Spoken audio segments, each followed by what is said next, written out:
2024年3月12号，俄罗斯境内的武装势力俄罗斯自由军团以及俄罗斯志愿军与俄罗斯边防军发生交战，占领了俄罗斯境内的2个村子。消息一出，众人都很懵啊，这俄罗斯人怎么开始打俄罗斯人了呢？难道他们支持乌克兰吗？事情还真的是这样。今天呢，大兵就借这件事儿介绍一下俄罗斯境内哪些敢于用行动反对俄乌战争的人。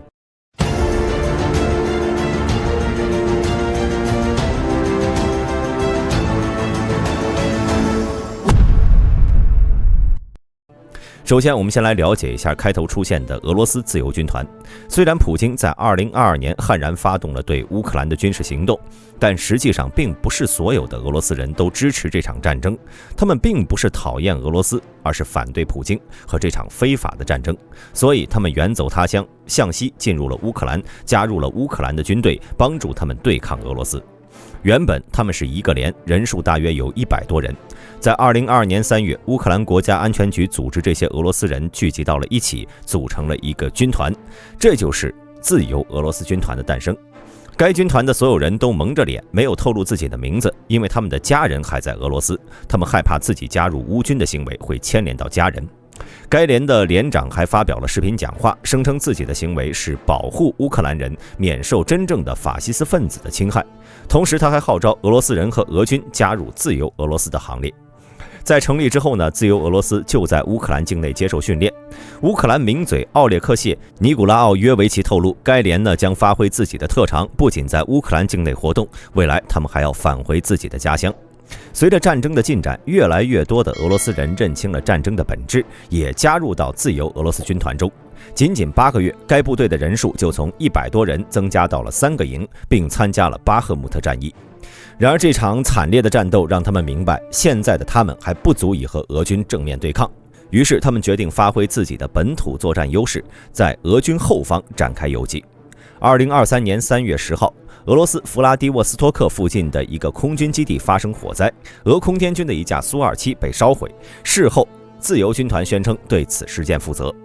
该基地位于海参崴，处于俄罗斯的腹地。这场行动让俄军颜面尽失。在之后的一段时间里，他们仍在俄罗斯境内和俄乌边境活动，负责侦察和情报工作。同时，另一个名叫俄罗斯志愿军的组织也在这一阶段与他们一同行动。俄罗斯志愿军和自由军团差不多，都是由俄罗斯人组建的乌克兰武装。相比于打游击战的自由军团，他们更擅长在正面战场同俄军对抗。在2023年1月24号，俄罗斯志愿军参加了对新卡霍夫卡海岸的夜间突袭。行动中，他们至少摧毁了12辆俄军的 BTR-82A， 还活捉了1名俄军俘虏。这次行动让乌军的情报部门掌握了对面俄军的数量、组成和位置的全面数据，可以说是战功卓越。之后，他们又在俄乌边境的多处位置对落单的俄军进行袭扰，摧毁了大量俄军的后勤物资。虽然俄军对此恨得牙痒痒，但奈何地广人稀，根本找不到他们。去年8月，瓦格纳领导人传奇厨子普里戈金终于收到了他心心念念的弹药。俄罗斯志愿军发布了一段视频，号召瓦格纳士兵加入他们的行列。如果你没有在乌克兰境内犯下战争罪，那么我们建议你加入我们的行列，先完成这个所谓的特别军事行动，然后再次向莫斯科进军。但这次不是在离莫斯科200公里的位置停下来，而是要到达终点。虽然我不知道这段话吸引了多少瓦格纳的加入，但俄罗斯志愿军的行动仍未停止。在2023年11月，他们在布良斯克地区伏击了一辆俄军军车，没想到却逮到了一条大驴。俄罗斯联邦安全局后勤部副部长谢尔盖·沙蒂中校在袭击中丧生。之后，他们还参与了阿夫迪夫卡战役，并在焦化厂成功俘获了1名俄军。但随着希尔斯基的撤退令，他们也只能放弃阵地。而在3月12号，他们和俄罗斯自由军团在俄境内展开行动。据他们统计，2支部队自成立以来，已经在俄罗斯境内消灭了613名俄军，829人受伤，27人被俘虏，7辆俄军坦克被摧毁。而就在此时此刻，他们仍然在自己的国家执行自己的事业。除了俄罗斯自由军团和俄罗斯志愿军这样的乌克兰正规军以外呢，俄境内还有大量的人通过各种手段来反对普京的统治，其中 BOAC 就是最活跃的一个。该组织的起源呢已经不可查证了，但是在2018年，他们就开始在网上出现。该组织反对叶利钦时代以来的现有体制，想要将俄罗斯恢复苏联时期的体制，并且准备通过行动破坏和游击战达成这个目的。美国新闻周刊称其为俄罗斯境内最活跃的颠覆势力。在2022年特别军事行动开战后， BOAC 立刻发布反战言论，并开始对俄罗斯境内的俄军设施进行破坏，试图扩大影响力。他们甚至还炸毁了一座通往国防部的大桥。之后，他们开始频繁地破坏俄罗斯境内的铁路，试图为俄军的后勤制造麻烦。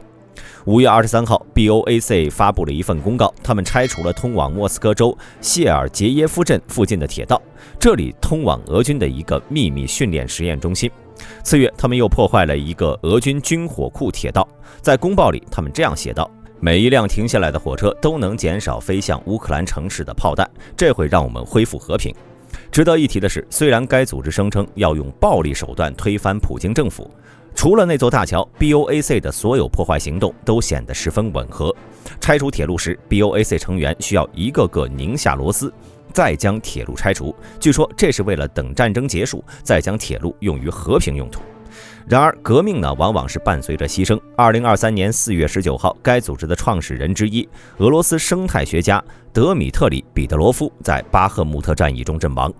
从2014年开始，他就参与了一系列的抗议活动，谴责俄罗斯无底线的扩张，但他的行为遭到了俄罗斯联邦安全局的注意，被科克伯盯上了。彼得罗夫自然回不了家了，于是他在2018年开始在基辅定居，并在网络上继续活动。而在俄乌战争开始后，他加入了乌克兰部队，参与了基辅战役。随后，他又转战斯瓦托纳和巴赫穆特。他在 Facebook 上解释自己参军的原因：我要做出贡献，即使是最小的贡献，也是在阻止这场战争和发动这场战争的疯子暴君。在俄罗斯，哪怕是最微小的一步，现在都物有所值。我相信我的数百万同胞不支持正在发生的地狱。当国家在我们不同意的情况下迫害无辜的乌克兰人民时，不要保持冷漠和冷漠。在进入到巴赫穆特作战后，或许是某种预感，彼得罗夫在死前向 BOAC 写下了绝笔信：我亲爱的朋友、同志和亲戚，我向所有因离开而受到伤害的人道歉。我真的很感谢你的热情。然而我坚信，为正义而战斗，反对压迫和不公正，是一个人最具有价值的意义之一。在这场战斗中需要牺牲，我也可以。几天后，他的遗体被队友找到，当时他们从俄罗斯军队手中夺回了阵地。彼得罗夫没有被移动，依旧静静地躺在地上。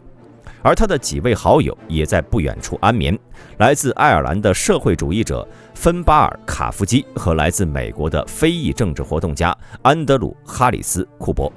他们呢和彼得罗夫拥有相同的志愿，而在巴赫穆特战役中，33岁的他和好友一同履行了自己的信念。当然，他是作为一名俄罗斯人死去的。早在这之前，俄罗斯联邦调查局开始查封 BOAC 的网站，并逮捕组织成员，这使得没有武器的 BOAC 无法再在俄罗斯境内抛头露面，其组织架构逐渐转向地下。与 BOAC 类似的还有一个名叫国家共和军的组织，与手段相对平和的 BOAC 相比，他们的手段更为激烈。国家共和军是俄罗斯境内的一个由俄罗斯人组成的地下组织，他们的目的呢是通过暴力的手段推翻普京政府的统治。该组织也是伊尔平宣言的一员。所谓的伊尔平宣言呢，是一个联盟。我们刚刚提到过的俄罗斯志愿军和俄罗斯自由军团也是该联盟的成员。该联盟的名字呢，源于乌克兰城市伊尔平。2022年8月，3000名乌克兰士兵同10倍于自己的俄军作战，并取得了胜利。为了纪念这一事件，3个亲乌组织的负责人在这座城市签署了伊尔平宣言，要求三方统一使用白蓝白旗来作为组织的象征。同时，在联盟内，三方可以代表不同的立场，一同探讨问题，包括交流战情和情报、协调行动等，并由俄罗斯政治家波诺马廖夫担任领导。他们的共同目标是击败在乌克兰的俄罗斯军队，解放顿巴斯和克里米亚，以及摧毁普京政权及其余党。该组织的起源呢，已经不可查证了，但是它首次出现于公众视野是在俄乌战争爆发之后。为了表示对战争的反对，国家共和军摧毁了俄罗斯境内的大量的征兵办公室。2022年10月18号，一群自称和国家共和军有联系的黑客联系了基辅邮报，他们声称已经入侵了 TechnoServer 和其他10几家为俄罗斯提供国家安全和国防服务的公司。10月19号，该组织发布了完整的 1.2TB 的数据，对这几家公司的正常运营产生了一些影响。然而，随着科克伯加强对国内的管控，该组织也逐渐销声匿迹，名誉领导人波诺马廖夫也被革除了政府职位，该组织的行动陷入了长期的静默中。从这些组织的经历呢，我们不难看出，就算普京完全控制了俄罗斯这个国家，也不能控制每一个俄罗斯人。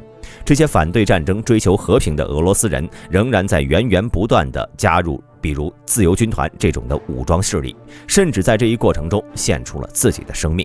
同时，我们也能看出，虽然俄罗斯掌握了一定的战场主动权，但穷兵黩武的经济政策正在加剧俄罗斯民众的生活压力，这种压力正在撕裂俄罗斯，源源不断地把俄罗斯人逼到俄政府的对立面。也许这会在未来让俄乌战场出现某种转机。对此，各位有什么看法？欢迎在评论区和大兵讨论。本期视频到此结束，我是大兵，我们下期再见。